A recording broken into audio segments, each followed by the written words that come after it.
5 taon ng kasal sina Anna at Michael. Sa simula maayos ang kanilang buhay. Pareho silang masipag, mapagmahal at puno ng pangarap para sa kanilang pamilya. Si Anna ay isang mapagkumbabang babae na nagtrabaho bilang tindera sa isang maliit na bakery, habang si Michael naman ay nagtrabaho bilang mekaniko sa isang auto shop.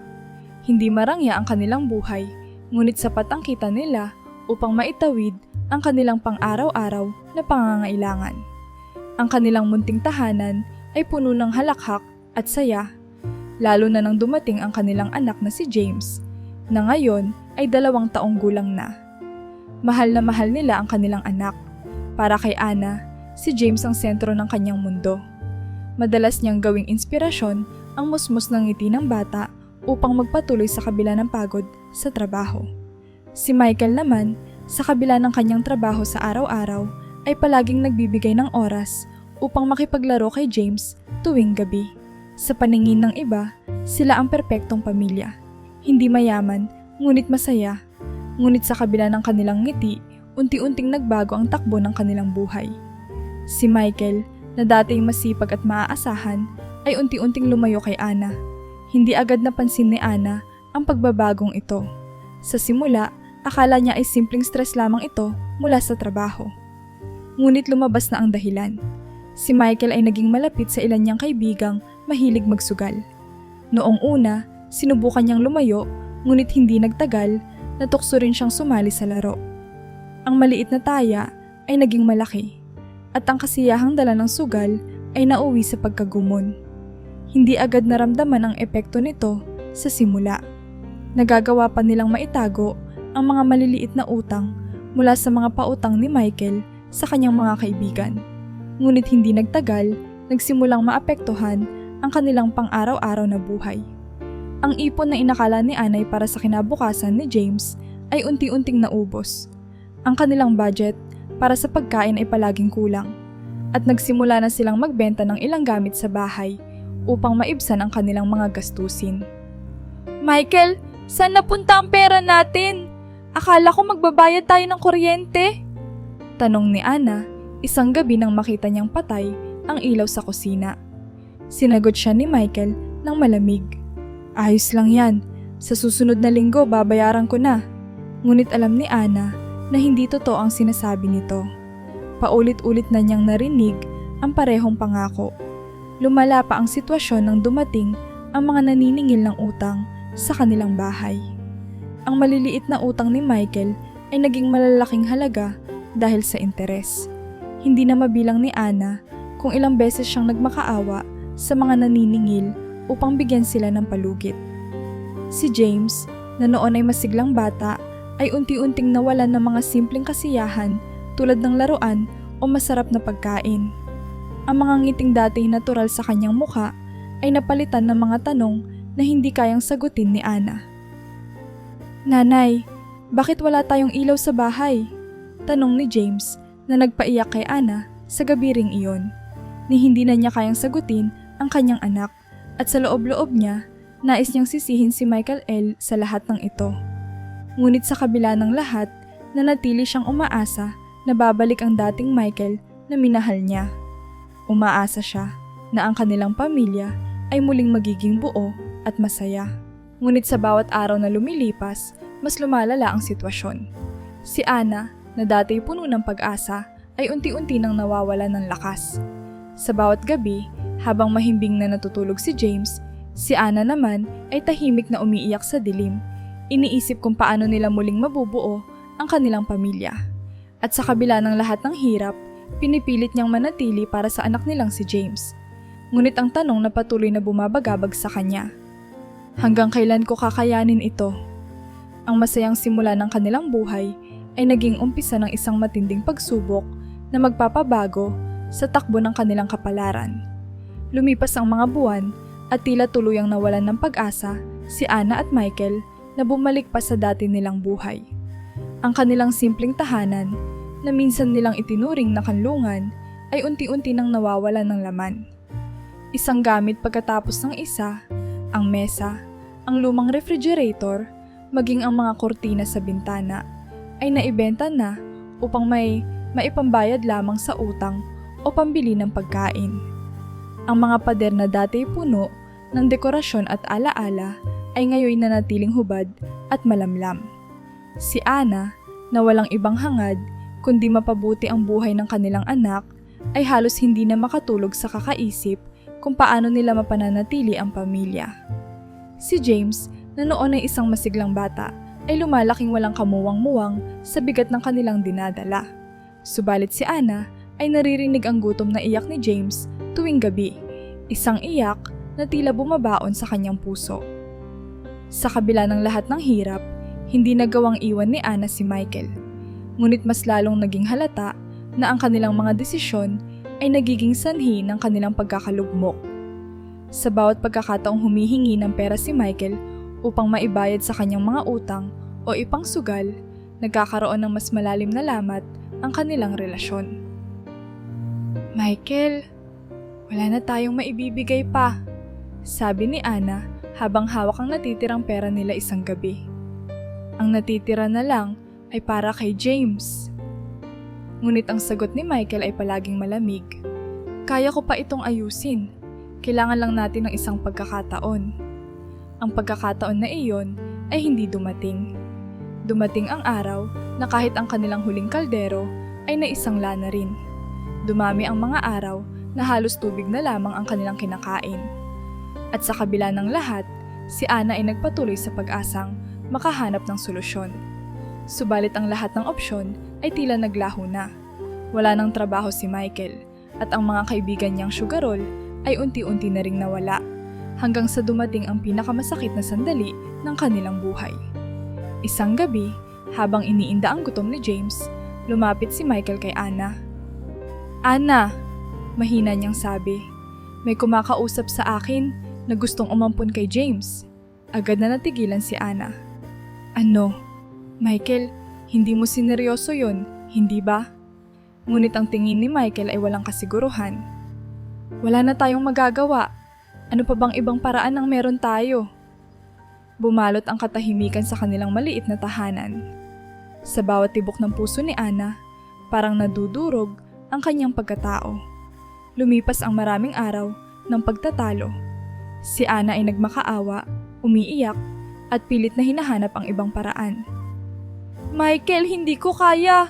Anak natin siya!" Sigaw niya habang naglalakad, papalayo sa kanya ang asawa. "Ana, iniisip mo ba kung anong klaseng buhay ang mabibigay natin sa kanya? Gutom, kahirapan, walang kinabukasan. Mas mabuti pang maibigay siya sa pamilyang kaya siyang buhayin." Sagot ni Michael, malalim ang boses at puno ng kaba. Sa wakas, nanaig ang desperasyon. Wala na silang ibang mapagpipilian. Sa araw ng desisyon, si Ana ay nagkulong sa kwarto, yakap-yakap si James na walang kamalay-malay sa mga mangyayari. "Patawarin mo kami, anak," bulong niya habang bumabagsak ang luha sa kanyang mga pisngi. Sa harap ng isang estranghero, isang lalaki na hindi nila kilala, iniabot ni Michael si James. Ang lalaki ay hindi nagsalita ng marami. Tahimik niyang kinuha ang bata at umalis ng walang bakas ng damdamin.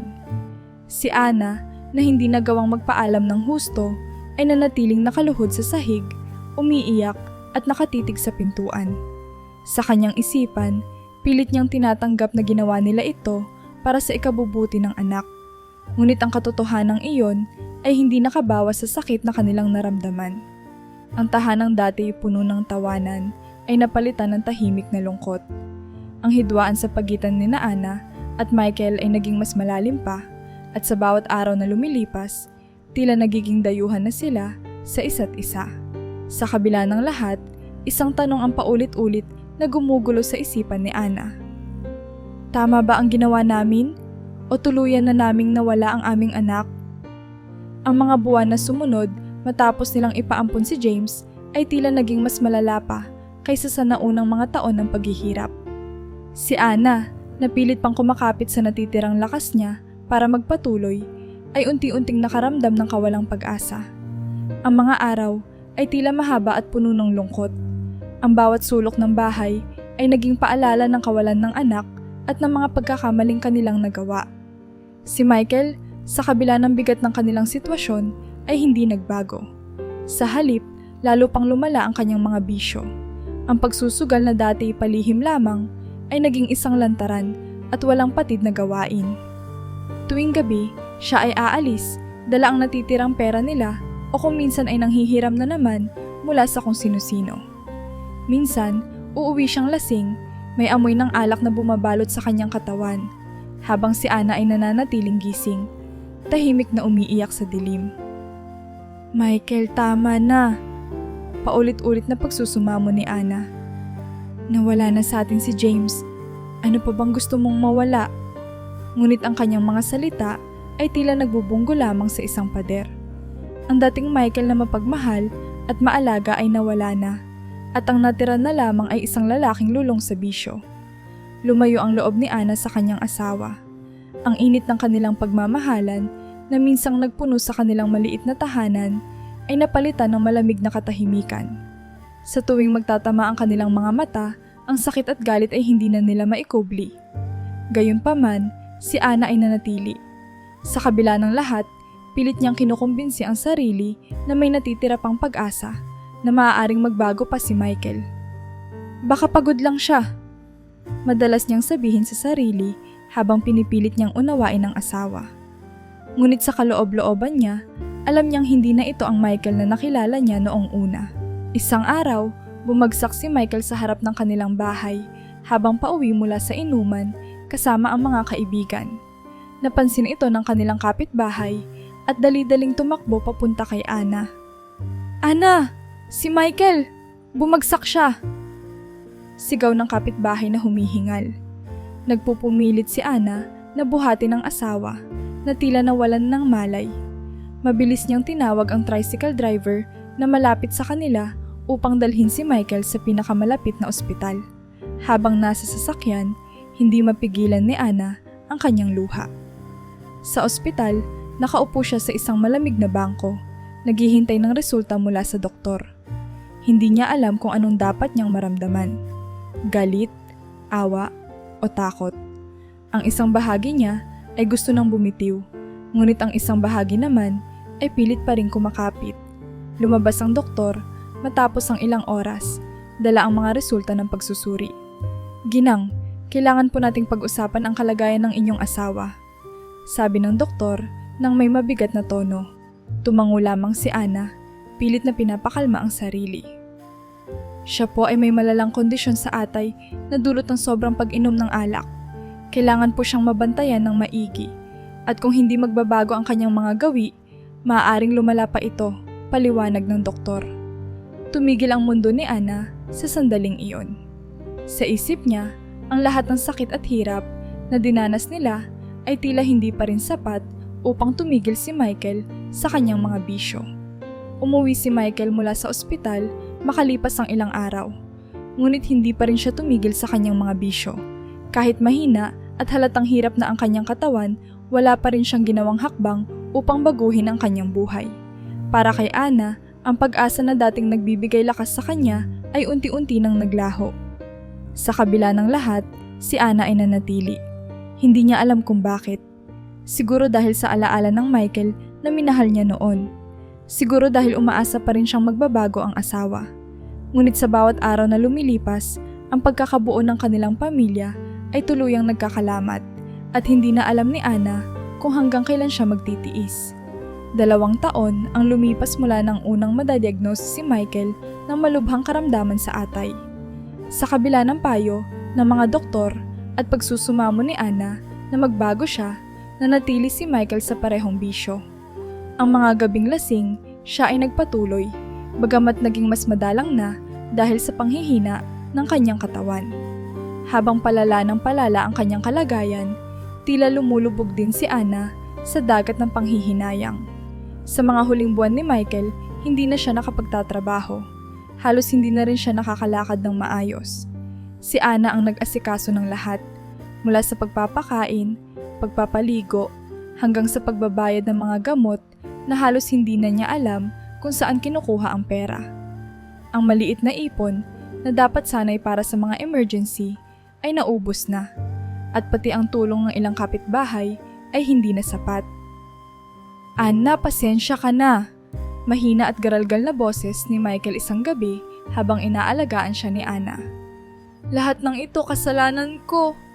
Pinabayaan ko kayo ni James. Hindi nakasagot si Ana. Sa halip, tumingin siya sa asawa, ang kanyang mga mata puno ng lungkot at sakit. Sa kabila ng lahat ng kanilang pinagdaanan, hindi niya kayang lubusang sisihin si Michael. Isang gabi, habang mahimbing na natutulog si Ana sa sahig malapit sa kama ni Michael, naramdaman niyang tila may kakaiba. Ang hilik ng kanyang asawa, na dati palaging maingay, ay biglang nawala.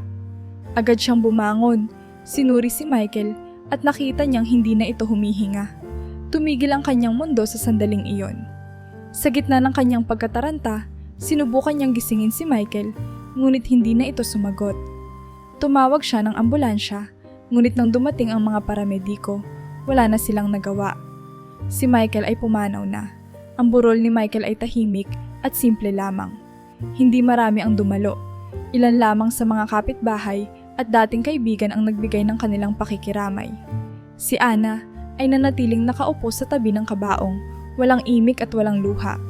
Ang kanyang isip ay puno ng mga alaala. Ang araw ng kanilang kasal, ang masayang sandali noong isinilang si James, at ang kanilang mga tawa sa mga panahong hindi pa sila lubos na dinadala ng kahirapan. Sa bawat alaala ay dumating ang mabibigat na tanong. Paano kung mas maaga ko siyang pinigilan? Paano kung mas naging matatag ako? Paano kung hindi namin pinaampon si James? Ang mga tanong na ito ay paulit-ulit na bumabagabag kay Ana. Parang mabibigat na alon na walang tigil sa paglapag sa kanya. Pagkatapos ng burol, naiwan si Ana na mag-isa sa kanilang bahay, na ngayon ay tila mas malaki at mas tahimik kaysa dati. Ang bawat sulok ay paalala ng kanilang mga pagkakamali at ng kanilang anak na si James, na wala na rin sa piling nila. Hindi nagtagal, nagpasya si Ana na simulan ang paghahanap kay James. Hindi ko siya pwedeng kalimutan, bulong niya sa sarili habang hawak ang isang lumang litrato ng kanilang anak. Kahit papaano, gusto kong malaman kung nasaan siya. Ngunit ang paghahanap ay mas mahirap kaysa sa inaasahan niya. Hindi alam ni Ana kung saan magsisimula. Ang estrangherong nag-ampon kay James ay hindi na nila nakausap pa simula ng araw na iyon. Ang mga dokumento ay nawawala at wala siyang sapat na impormasyon upang magtanong sa mga kinauukulan. Lumipas ang mga linggo at buwan ng walang resulta. Si Ana, na puno ng pag-asa noong una, ay unti-unting nawalan ng lakas. Nasaan ka na, James? Bulong niya habang nakaupo sa lumang upuan sa kanilang bahay. Sa kabila ng kanyang pagkabigo, hindi nawala ang kanyang pangarap na muling makita ang anak. Sa kanyang puso, alam niyang kailangang magpatuloy siya, kahit na walang kasiguraduhan kung makakamtan niya ang kanyang ninanais. At habang patuloy siyang nabubuhay sa lungkot at pagsisisi, nagsimula siyang maghanap ng paraan upang muling buuin ang kanyang buhay. Lumipas ang isang dekada mula nang pumanaw si Michael.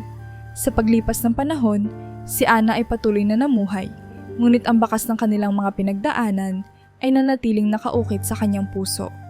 Ang tahanang minsan nilang tinawag na kanila ay matagal nang naibenta upang mabayaran ang mga utang. Sa halip, si Ana ay namuhay ng palipat-lipat ng tirahan, nagsusumikap sa bawat araw upang kumita ng sapat para lamang mabuhay. Namasukan si Ana bilang kasambahay sa iba't ibang amo. Sa simula, ito ay mahirap para sa kanya. Ang bawat tahanang pinasukan niya ay tila may sariling kwento ng hirap at tagumpay. Sa isang bahay, nakilala niya ang isang biyudang mahigpit ngunit mabait sa kabila ng kanyang madalas na masungit na pananalita. Sa isa namang tahanan, nagtrabaho siya para sa isang pamilyang may 6 na anak. Lahat ay magulo, ngunit puno ng saya. Sa bawat lugar na kanyang pinuntahan, natutunan niyang maging matatag at mas mapagpasensya. Ngunit hindi lahat ng tahanan ay naging magaan ang kanyang karanasan. May mga amo na tila hindi marunong umunawa sa hirap ng isang kasambahay. May mga araw na pinapagalitan siya sa mga bagay na hindi naman niya kasalanan. At may mga gabi na umiiyak siya sa kanyang maliit na kwarto, iniisip kung kailan matatapos ang ganitong uri ng buhay. Sa kabila nito, patuloy siyang nagtiis at nanalangin. Sa bawat bagong trabaho, natutunan ni Ana na mas kilalanin ang mga tao sa likod ng kanilang mga maskara. Nakita niya kung paano ang mga mayayamang pamilya ay may kani-kanyang pasanin, kung paanong ang tila perpektong buhay ay may mga lihim na sakit at suliranin.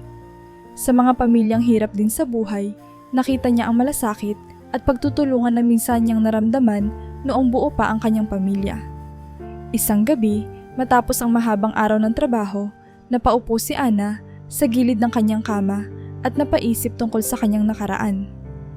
Sa mahabang panahon, sinubukan niyang iwasan ang pag-usapan o isipin ang mga nangyari. Ngunit sa katahimikan ng gabi, bumalik lahat ng alaala. Si James, ang araw na pinaampon nila siya, at ang huling sandaling nakita niya ito. Sa loob ng mahabang panahon, pinili niyang magpatuloy sa buhay nang hindi hinaharap ang sakit ng nakaraan. Ngunit sa gabing iyon, isang bagay ang nagbago.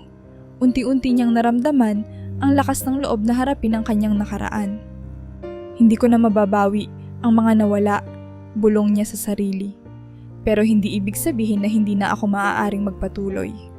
Sinimulan niyang magsulat ng mga alaala niya sa isang maliit na kwaderno na binili niya mula sa natitirang pera niya. Doon niya inilagay ang bawat detalye ng kanyang nakaraan, hindi lamang upang alalahanin, kundi upang matulungan siyang muling buuin ang kanyang sarili. Isinulat niya ang kanyang mga alaala kay Michael, ang mga masaya nilang araw at ang mga sakit na dala ng kanilang mga desisyon. Isinulat din niya ang bawat alaala niya kay James, mula sa kanyang unang ngiti hanggang sa araw na ipinasa nila siya sa isang estranghero. Ang pagsulat na iyon ay tila naging isang paraan upang matulungan si Ana na tanggapin ang lahat ng nangyari. Sa bawat pahina ng kwaderno, natutunan niyang mas kilalanin ang kanyang sarili.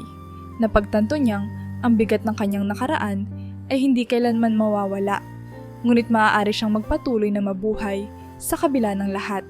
Habang tumatagal, unti-unting bumalik ang kislap sa mga mata ni Ana. Hindi ito ang kislap ng masayang babae na dati siyang kilala, kundi isang kislap ng isang babaeng nakaranas ng hirap ngunit handang lumaban. Sa loob ng 10 taon, si Ana ay naging saksi sa maraming uri ng buhay. Ang mga tahanang kanyang pinasukan ay nagturo sa kanya ng iba't ibang aral. Ang halaga ng pagtitiis, ang lakas ng pagmamahal, at ang kakayahang bumangon kahit na ilang beses kang madapa. Unti-unti, natutunan niyang tanggapin ang kanyang nakaraan bilang bahagi ng kanyang kwento. At sa pagtanggap na iyon, nahanap niya ang lakas upang magpatuloy. Ngayon, habang nakatingin siya sa kalangitan mula sa maliit na bintana ng kanyang kwarto, alam niyang may mahabang daan pa siyang kailangang tahakin. Ngunit sa kabila ng lahat, handa siyang harapin ang bawat araw. Dala ang panalangin na isang araw ay makakamtan niya ang kapayapaan na matagal na niyang hinahanap. Isang umaga, habang naglilinis si Ana sa loob ng opisina ni Ginoong Sebastian, napansin niya ang isang malaking frame na nakasabit sa dingding. Nakadisplay dito ang iba't ibang larawan ng isang bata. Malinaw na mga baby pictures ni Jonard. Sa bawat larawan, nakikita ang masayang mukha ng isang sanggol na nakasuot ng simpleng damit at nakaupo sa malalambot na unan. Huminto si Ana sa ginagawa at tinitigan ang mga larawan. Sa unay akala niya ay karaniwang alaala lamang ito ng pamilya, ngunit may isang kakaibang bagay ang pumukaw sa kanyang pansin.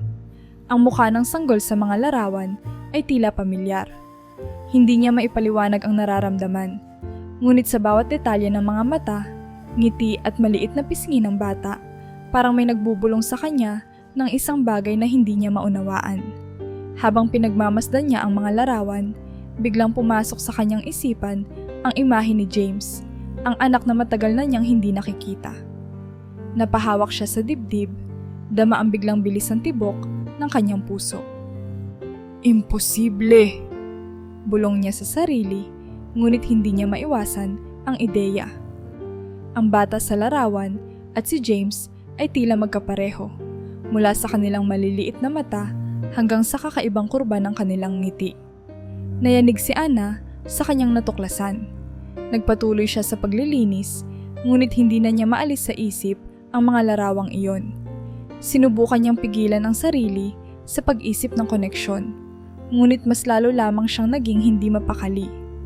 Sa kabila ng takot at pagdududa, may isang bahagi ng kanyang puso ang nagsasabing kailangan niyang alamin ang totoo. Kinagabihan, habang tahimik siyang kumakain sa maliit na kusina ng mga kasambahay, napansin ni Jonard na tila wala siya sa sarili. Lumapit ito at nagtanong, "Ana, okay ka lang ba? Parang ang lalim ng iniisip mo." Nagulat si Ana sa biglang tanong at mabilis nang ngumiti. Opo. Medyo napagod lang po siguro sa trabaho." Sagot niya. Pilit itinatago ang kanyang nararamdaman. Ayaw niyang magtanong ng direkta kay Jonard, ngunit alam niyang hindi siya mapapanatag hanggang hindi niya nalalaman ang totoo.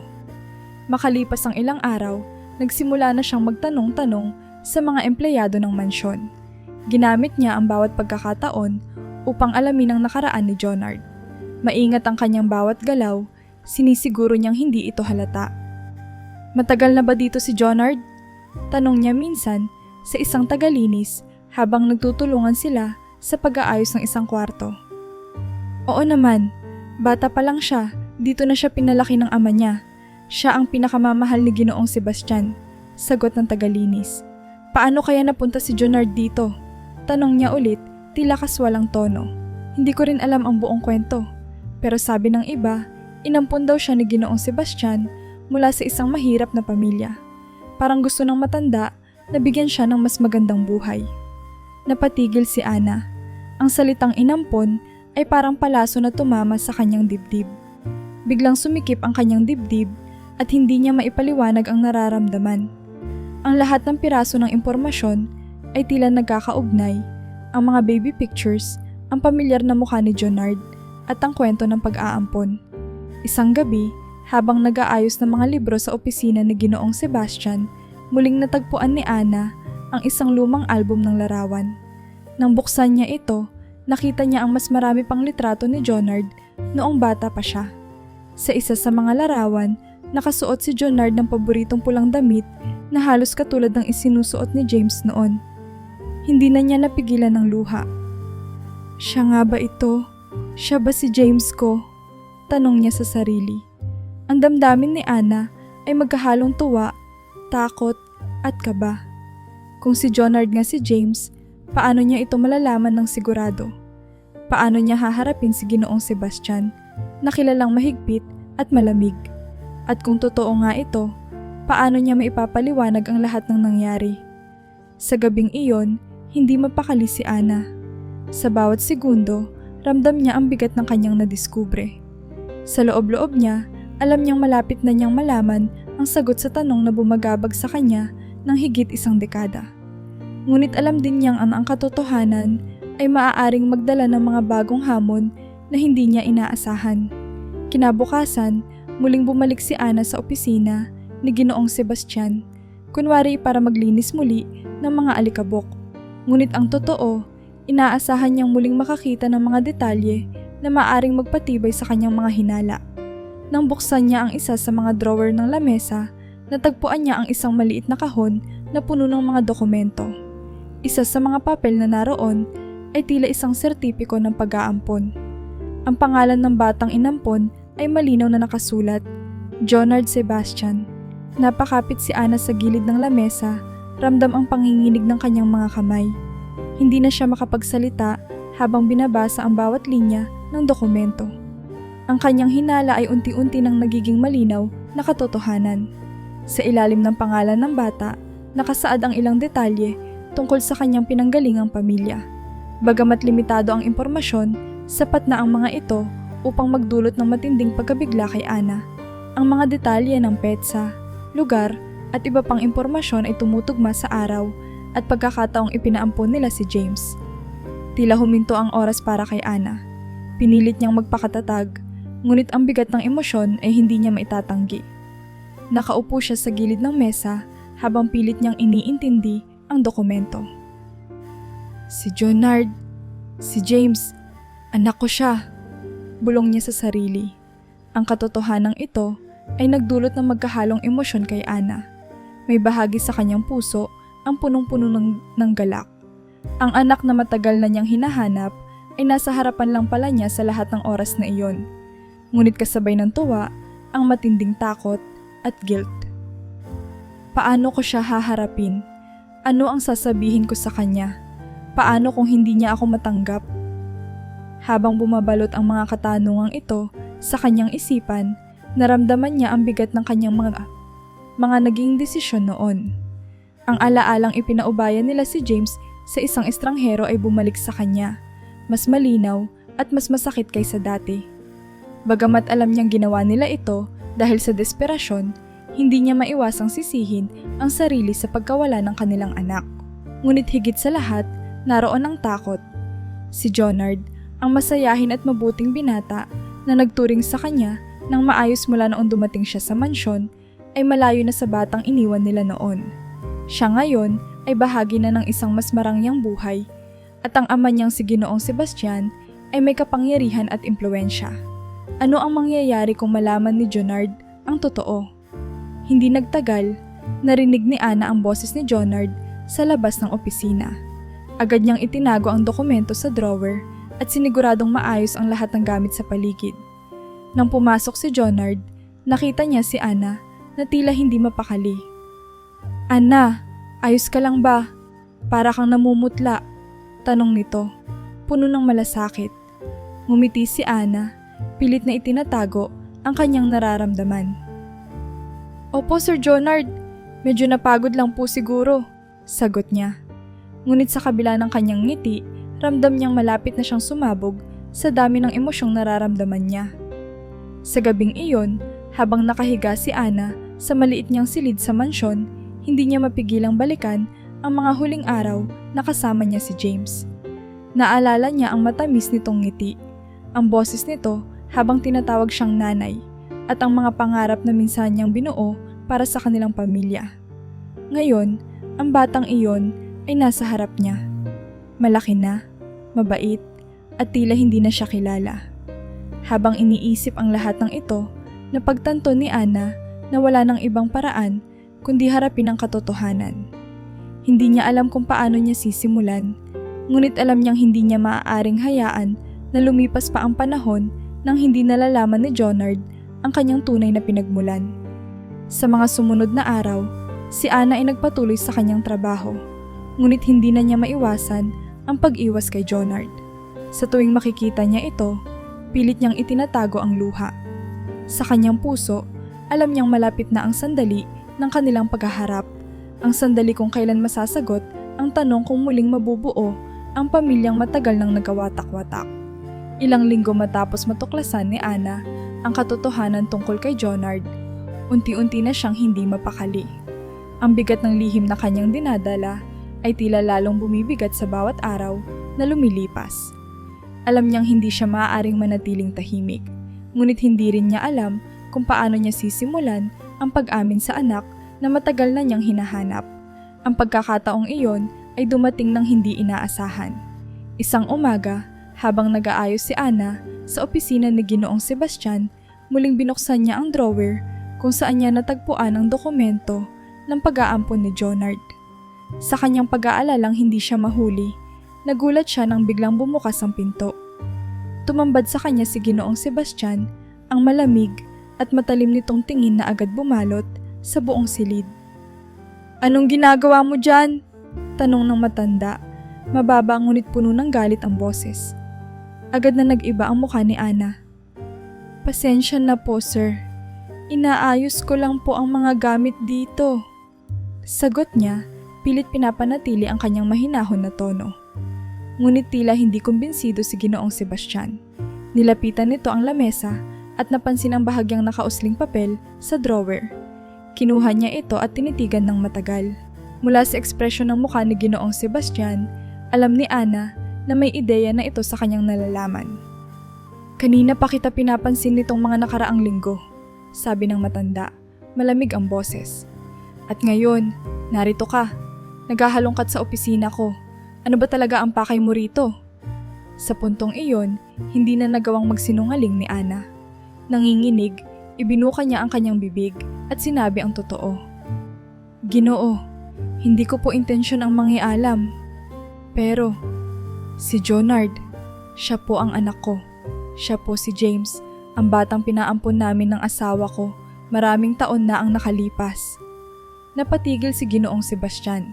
Sa unang pagkakataon, napuno ng gulat ang kanyang mukha. Ngunit agad ding pinalitan iyon ng matinding galit.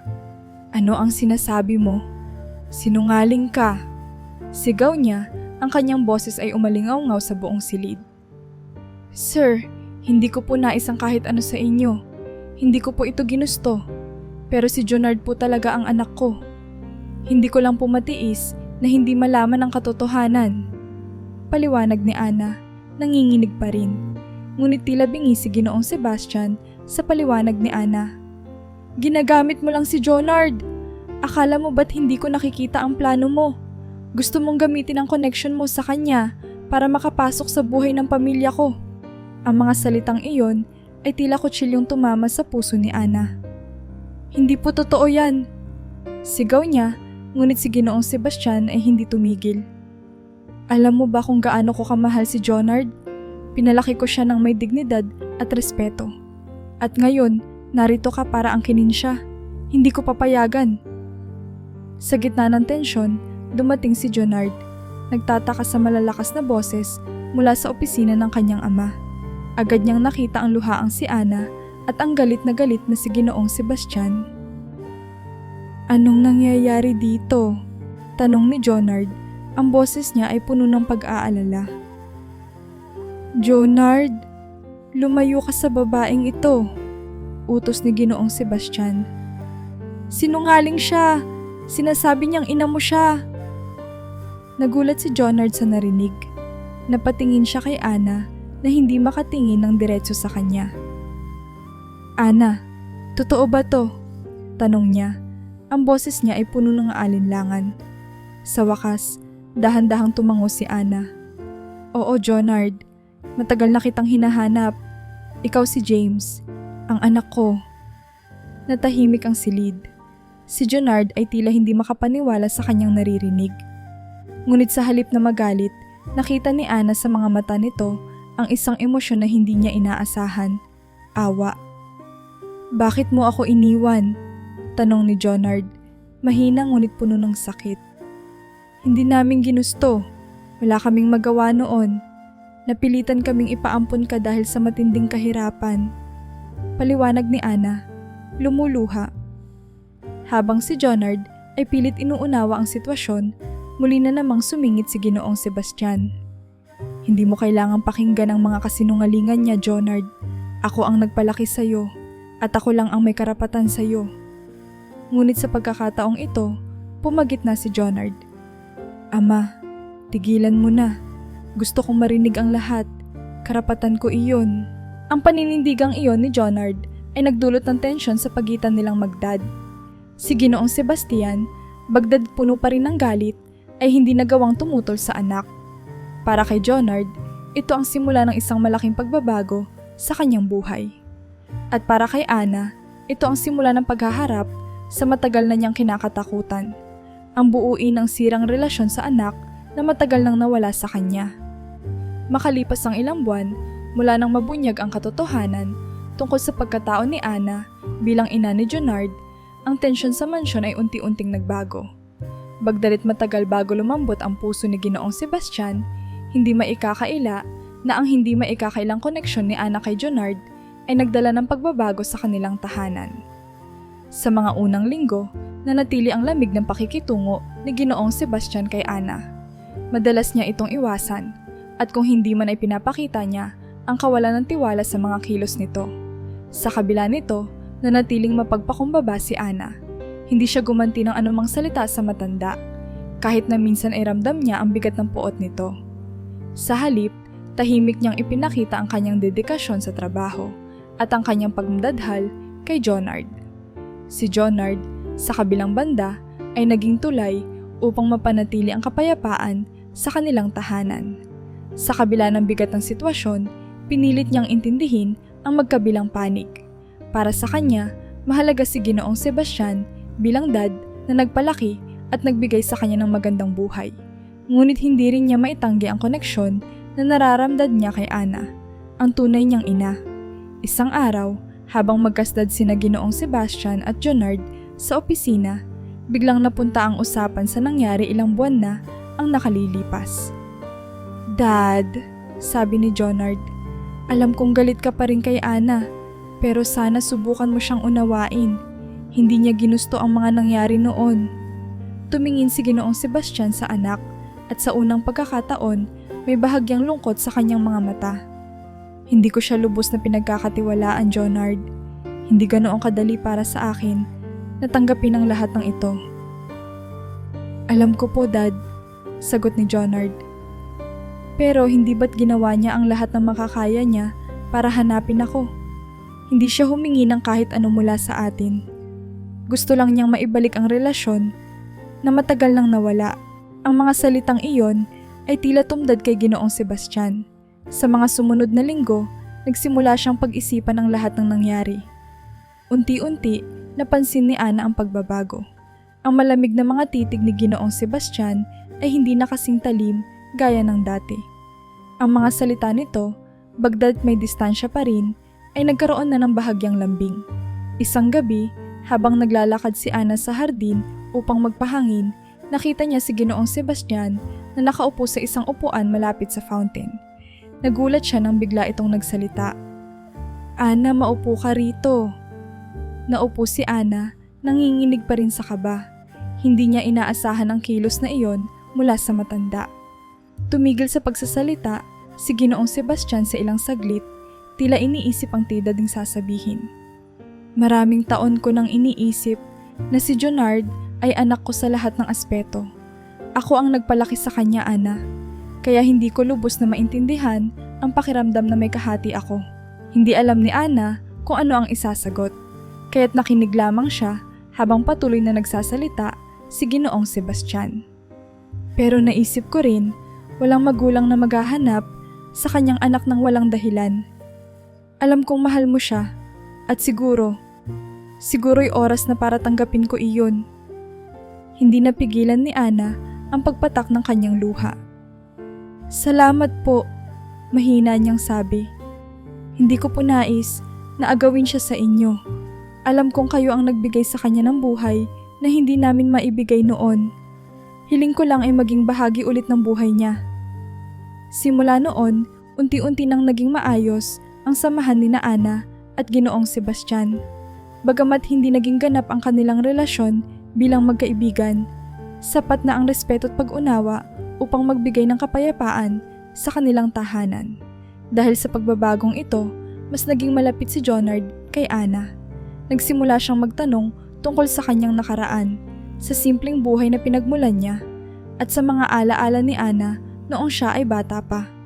Sa bawat sagot ni Ana, tila nagbabalik ang mga alaala ni James bilang isang batang masayahin at puno ng pangarap. Ngunit hindi lahat ay masaya sa pagbabagong naganap.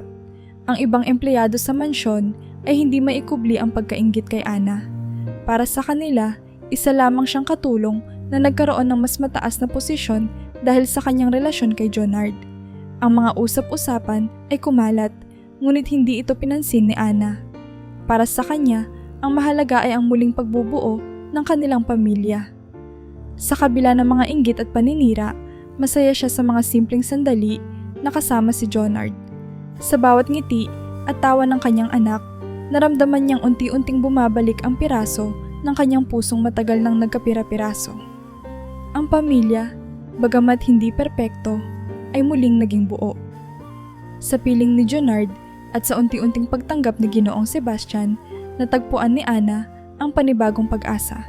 Isang pagkakataong muling magsimula at ayusin ang sirang nakaraan.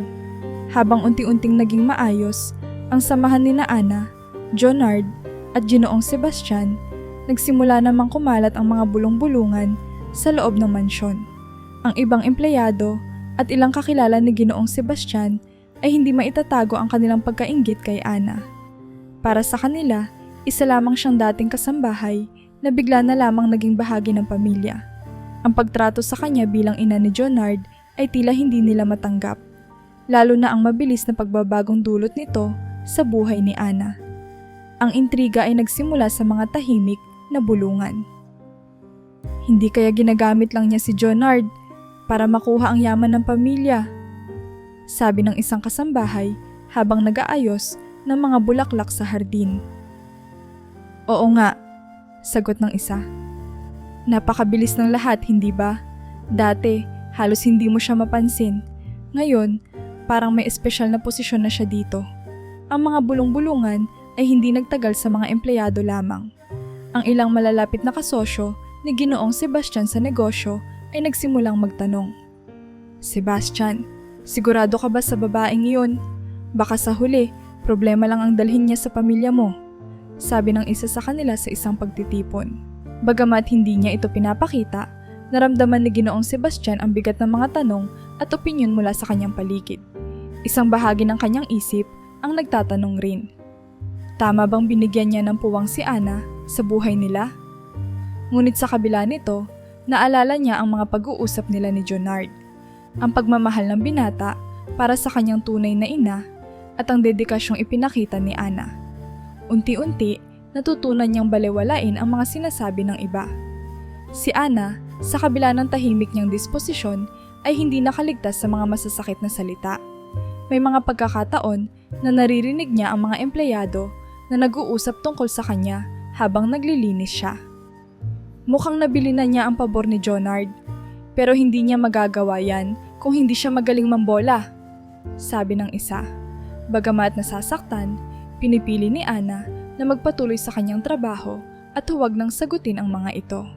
Isang araw, dumating si Jonard habang nakaupo si Ana sa hardin, tila malalim ang iniisip. Nanay, tawag niya, na agad nagpaangat ng ulo ni Ana. May problema ba? Tanong ng binata. Kita sa kanyang mukha ang malasakit. Umiling si Ana. Wala naman anak, minsan lang, mahirap pakinggan ang sinasabi ng ibang tao. Hinawakan ni Jonard ang kamay ni Ana. Walang ibang tao ang makakapagpabago ng pagtingin ko sa iyo. Alam kong ang iba ay naiinggit, pero hindi iyon mahalaga. Ang mahalaga, nandito ka na. Ang mga salitang iyon ay nagbigay ng lakas kay Ana. Sa kabila ng inggit at intriga, napatunayan niyang hindi matitinag ang pagmamahal ng kanyang anak.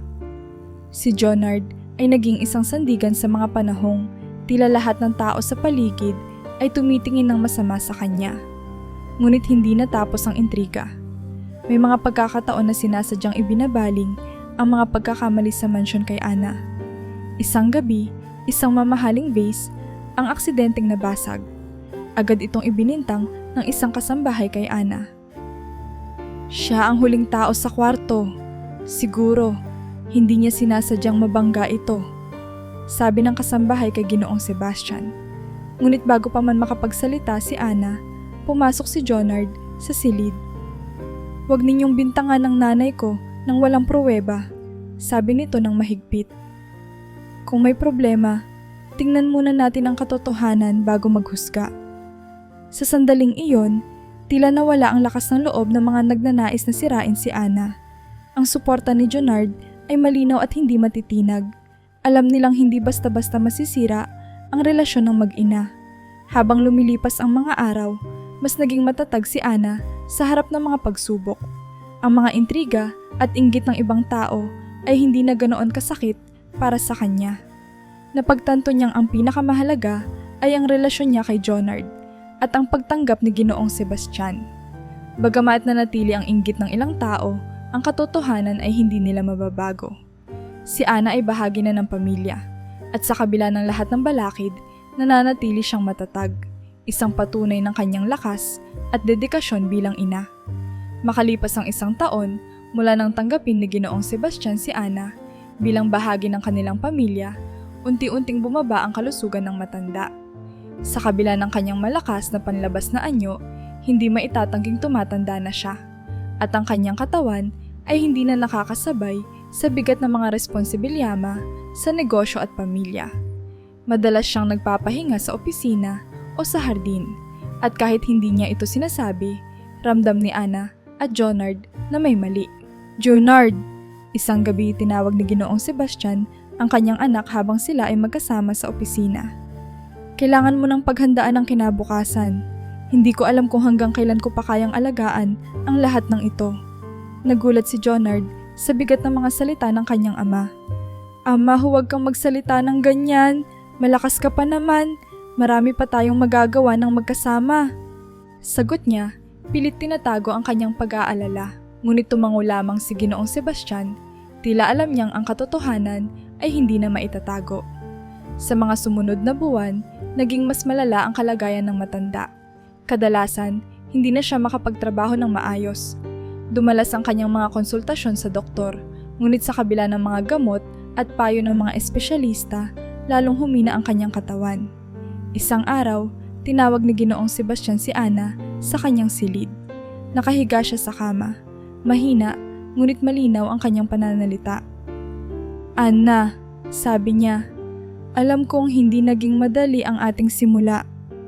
Pero gusto kong malaman mo, natutunan kitang igalang at mahalin bilang ina ni Jonard." Hindi napigilan ni Ana ang pagpatak ng kanyang mga luha. "Ginoo, maraming salamat po. Hindi ko po alam kung paano ko kayo mapapasalamatan sa pagbibigay sa akin ng pagkakataong makasama ulit si Jonard." Ngumiti si Ginoong Sebastian, mahina ngunit puno ng sinseryama. "Ang mahalaga ay ang pamilya, kaya't gusto kong pangalagaan mo siya at ang lahat ng iniwan ko." Hindi nagtagal, pumanaw si Ginoong Sebastian sa kanyang pagtulog. Ang balita ay bumalot sa buong mansyon ng lungkot. Ang mga empleyado, kasosyo sa negosyo at mga kaibigan ay nagtipon upang magbigay pugay sa isang lalaking naging haligi hindi lamang ng kanilang pamilya kundi ng kanilang negosyo at komuniyama. Si Jonard, sa kabila ng kanyang pagkamatatag, ay hindi na iwasang lumuha habang nakatayo sa tabi ng kabaong ng kanyang ama. Si Ana naman ay tahimik na sumusuporta, hinahawakan ang kamay ng kanyang anak upang ipadama ang lakas at pagmamahal. Matapos ang burol, binasa ang huling habilin ni Ginoong Sebastian. Sa harap ng abogado, nabasa ang mga dokumento ng mana. Lahat ng ari-arian, negosyo at yaman ni Ginoong Sebastian ay iniwan kay Jonard, kasama ang responsibilyama na ipagpatuloy ang pamamahala sa kanilang imperyo. "Jonard," sabi ng abogado, "ang iyong ama ay nagtiwala sa kakayahan mo. Sinabi niya na handa ka na upang maging tagapagmana ng kanyang mga sakripisyo at tagumpay. Kasama ng yaman at negosyo, iniwan din niya ang tiwala na ikaw ang gagabay sa inyong pamilya." Napabuntong hininga si Jonard. Dama ang bigat ng responsibilyama. Ngunit nang tumingin siya kay Ana, nakita niya ang suporta at pagmamahal sa kanyang ina. "Kakayanin ko," sabi niya sa sarili. Ang mga sumunod na buwan ay puno ng pagsubok para kay Jonard. Ang negosyo ay kailangang pangalagaan at ang mga empleyado ay umaasa sa kanyang pamumuno. Ngunit sa kabila ng lahat ng ito, hindi siya nag-iisa. Si Ana, na dati tahimik na naglilingkod bilang kasambahay, ay naging pangunahing inspirasyon at sandigan ni Jonard. Ang kanilang relasyon bilang mag-ina ay mas naging matatag sa gitna ng hamon ng bagong yugto ng kanilang buhay. Sa tuwing nahihirapan si Jonard, palaging nariyan si Ana upang magbigay ng lakas. "Anak, ginagawa mo ang lahat ng makakaya mo. Ang ama mo ay siguradong proud na proud sa'yo," sabi ni Ana isang gabi habang nag-uusap sila sa opisina. Ang mga salitang iyon ang nagbigay kay Jonard ng lakas upang ipagpatuloy ang kanyang mga responsibilyama. Sa huli, naging magkasama sina Ana at Jonard sa pagharap sa bagong yugto ng kanilang buhay. Sa kabila ng lungkot ng pagkawala ni Ginoong Sebastian, nabuo ang isang mas matibay na pamilya. Si Ana, na minsang nawala sa buhay ng kanyang anak, ay naging katuwang ni Jonard sa pagbuo ng isang kinabukasang puno ng pag-asa at pagmamahal. Pagkatapos ng mga alingaw-ngaw ng pagluluksa, tahimik na sinimulan nina Jonard at Ana ang kanilang bagong buhay bilang mag-ina. Ang malawak na imperyo ng negosyo na iniwan ni Ginoong Sebastian ay hindi madaling pamahalaan, ngunit pinagsikapan nilang ayusin ang lahat. Si Jonard, bagamat puno ng pangamba sa simula, ay natutong tumayo bilang leader ng kanilang kumpanya. Sa bawat desisyon, ramdam niya ang bigat ng responsibilyama na iniwan ng kanyang ama, ngunit sa likod ng lahat ng ito, palaging nariyan si Ana upang sumuporta. "Anak, huwag kang matakot magkamali," payo ni Ana sa kanya isang gabi matapos ang isang mahirap na araw sa trabaho. Ang mahalaga, ginagawa mo ang lahat ng makakaya mo. Ang ama mo ay naniniwala sa iyo at ganoon din ako. Ang mga salitang iyon ay naging lakas ni Jonard sa mga panahong puno ng pagsubok ang negosyo. Kasabay ng pamamahala ng kumpanya, natutunan niyang mas makilala ang kanyang ina. Sa kanilang madalas na pag-uusap, nalaman niya ang hirap na pinagdaanan ni Anna noong mga panahong wala siya. Ang mga sakripisyong ginawa nito para sa kanilang pamilya ay nagbigay kay Jonard ng mas malalim na respeto at pagmamahal para sa kanya. "Hindi ko alam kung paano mo kinaya ang lahat, nanay," sabi ni Jonard isang araw habang magkasama silang nagkakape sa hardin. Ngumiti si Anna. "Kakayanin ng isang ina ang lahat para sa kanyang anak. At ikaw, Jonard, ikaw ang nagbigay ng lakas sa akin noon. Sa tuwing nawawalan ako ng pag-asa, iniisip ko lang na balang araw, magkikita tayo ulit." Ang kanilang relasyon bilang mag-ina ay mas lalong tumibay. Si Jonard, na minsang nagduda sa kanyang sariling halaga, ay natutong tanggapin ang pagmamahal ng kanyang tunay na ina. Si Anna naman ay muling natagpuan ang kanyang layunin sa buhay. Bukod sa pagiging sandigan ni Jonard, nagsimula ring tumulong si Anna sa iba pang ina na nawalan ng anak. Isang araw, napansin niya ang isang balita tungkol sa isang grupo ng mga magulang na nagkakaisa upang maghanap ng kanilang nawawalang mga anak. Naantig siya sa kwento ng mga pamilyang tila pinagdaraanan ang parehong sakit na naranasan niya noon. Sa suporta ni Jonard, sinimulan ni Anna ang isang maliit na programa upang tulungan ang mga ina na nawalan ng mga anak o napilitang ipaampon ang kanilang mga anak dahil sa kahirapan. Nag-organisa siya ng mga support group at seminar upang bigyan ng pag-asa ang mga ina na muling mahanap ang kanilang mga anak o tanggapin ang kanilang mga sitwasyon. Ang kanyang kwento ng muling pagkikita kay Jonard ay nagsilbing inspirasyon sa marami. Maraming ina ang lumapit kay Anna, humihingi ng gabay at suporta. "Anna," sabi ng isa sa mga dumalo sa kanyang programa, "hindi ko alam kung makikita ko pa ang anak ko, pero sa kwento mo, naramdaman ko na hindi dapat ako sumuko." Ang mga salita tulad nito ang nagbigay kay Anna ng lakas upang ipagpatuloy ang kanyang layunin. Hindi niya maibalik ang mga panahong nawala, ngunit sa bawat ina na natutulungan niya, nararamdaman niyang nagiging makabuluhan muli ang kanyang buhay. Samantala, si Jonard ay naging matagumpay sa negosyo. Sa suporta ni Anna, napalago niya ang mga kumpanya na iniwan ng kanyang ama.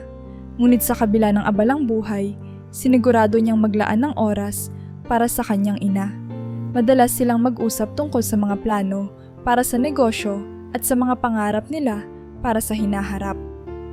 "Naisip ko, nanay," sabi ni Jonard isang gabi, "gusto kong gumawa ng isang proyekto para sa mga pamilyang naghahanap ng kanilang mga nawawalang mahal sa buhay, parang extension ng ginagawa mo." Nakangiti si Anna. "Napakaganda niyan, anak. Alam kong maraming matutulungan ang ideyang yan." Magkasama nilang sinimulan ang proyektong iyon. Sa tulong ng mga koneksyon ni Jonard at ng suporta mula sa kanilang kumpanya, nakalikha sila ng isang foundation na nakatuon sa pagtulong sa mga pamilyang tulad ng dati nilang pinagdaanan. Sa bawat araw na lumilipas, naging mas makulay ang buhay ng mag-ina. Sa kabila ng lahat ng sakit at pagsubok na kanilang pinagdaanan, natutunan nilang muling bumuo ng mga pangarap, hindi lamang para sa kanilang sarili, kundi para rin sa iba. At sa bagong kabanatang ito ng kanilang buhay, dala nila ang pag-asang kayang buuin muli ang anumang nasira, basta't may pagmamahal at pag-asa sa puso. Ang tagumpay ni Anna at Jonard sa muling pagbubuo ng kanilang buhay ay mabilis na kumalat sa mga taong nakapaligid sa kanila. Ang kwento ni Anna, isang inang napilitang ipaampon ang anak dahil sa matinding kahirapan, nagtiis sa mapait na landas ng paghahanap at sa huli muling nagkasama sila, ay nagsilbing inspirasyon sa marami. Ang kanyang kwento ay nagbigay ng pag-asa sa mga nawalan ng landas, at ang kanyang lakas ng loob na harapin ang lahat ng pagsubok ay naging isang haligi ng pag-asa para sa iba. Isang araw, inimbitahan si Anna bilang panauhing tagapagsalita sa isang seminar para sa mga magulang na may parehong pinagdaanan. Habang nakatayo siya sa entablado, tumingin siya sa mga mata ng bawat taong nakikinig. Ang buhay ay hindi laging madali. Sabi niya, ang kanyang tinig ay puno ng sinseryama. Ngunit kahit gaano kabigat ang ating pinagdaanan, laging may pag-asa. Ang mahalaga ay hindi tayo sumusuko. Laging may dahilan ang bawat laban na hinaharap natin. Ang mga salitang iyon ay tumatak sa puso ng mga dumalo. Maraming lumapit kay Ana matapos ang seminar, umiiyak at nagpapasalamat. Para sa kanila, si Ana ay hindi lamang isang ina, kundi isang simbolo ng pag-asa at determinasyon. Samantala, si Jonard naman ay patuloy na namumuno sa negosyo ng kanilang pamilya. Ngunit sa kabila ng pagiging abala, nagkaroon siya ng layunin na higit pa sa personal na tagumpay, ang tumulong sa iba. Sa isang pulong kasama ang kanyang mga tauhan, naglahad siya ng isang plano. Gusto kong gamitin ang mga natanggap nating biyaya upang tumulong sa mga nangangailangan, sabi ni Jonard. Naranasan ko ang buhay na mahirap at alam kong maraming pamilya ang nangangailangan ng tulong upang muling makabangon. Ang ideyang iyon ay nagbunga ng isang bagong proyekto, isang foundation na naglalayong tumulong sa mga mahihirap na pamilya, lalo na sa mga pamilyang may nawawalang anak o napilitang ipaampun ang kanilang mga mahal sa buhay. Sa suporta ni Ana, sinimulan nila ang foundation na pinangalanang Pag-asa Foundation. Ang layunin ng foundation ay hindi lamang magbigay ng tulong pinansyal, kundi magbigay din ng suporta at gabay sa mga pamilyang nakaranas ng kahirapan at pagkawala. Naglunsad sila ng mga programa tulad ng libreng counseling para sa mga magulang, scholarship para sa mga batang inampon o nawawala, at mga job training upang matulungan ang mga magulang na magkaroon ng mas maayos na kabuhayan. Si Ana ay naging aktibong bahagi ng bawat proyekto. Madalas siyang pumunta sa mga seminar at workshops upang makipag-usap sa mga pamilya. Sa bawat kwento ng pasakit na naririnig niya, palagi niyang inuulit ang mensahe ng pag-asa at pagmamahal. Ang lahat ng ito ay posible dahil hindi ko piniling sumuko, sabi niya sa isang grupo ng mga ina na dumalo sa isang workshop. Kung kaya kong harapin ang lahat ng hirap, kaya rin ninyo. Habang patuloy na lumalaki ang kanilang foundation, dumami rin ang mga pamilya na natulungan nila. May mga magulang na muling nakita ang kanilang nawawalang anak, may mga bata na nabigyan ng pagkakataong makapag-aral, at may mga pamilya na muling bumangon mula sa kahirapan. Ang bawat tagumpay ay nagbigay kay Ana at Jonard ng mas malaking inspirasyon upang ipagpatuloy ang kanilang misyon. Isang gabi, habang magkasama sina Ana at Jonard sa hardin ng kanilang mansyon, napansin ni Jonard ang liwanag sa mga mata ng kanyang ina. "Nanay," sabi niya, "lahat ng ito ay dahil sa iyo. Kung hindi dahil sa lakas ng loob mo, hindi natin mararating ang puntong ito." Ngumiti si Ana at hinawakan ang kamay ng kanyang anak. "Anak, lahat ng ito ay dahil mahal kita. At dahil sa pagmamahal na iyon, natutunan ko ring magmahal ng iba. Iyan ang dahilan kung bakit ginagawa natin ito. Para maibahagi ang biyayang natanggap natin." Sa bawat araw na lumipas, ang legacy ni Ana at Jonard ay patuloy na nabubuo. Hindi lamang ito isang kwento ng tagumpay, kundi isang kwento ng pagmamahal, pagsusumikap at pag-asa. Ang kanilang foundation ay naging simbolo ng kanilang pagsasama, at sa bawat pamilya na natutulungan nila, nararamdaman nilang ang kanilang kwento ay hindi lamang kanila. Ito ay kwento ng bawat taong natutong bumangon sa kabila ng lahat ng hirap.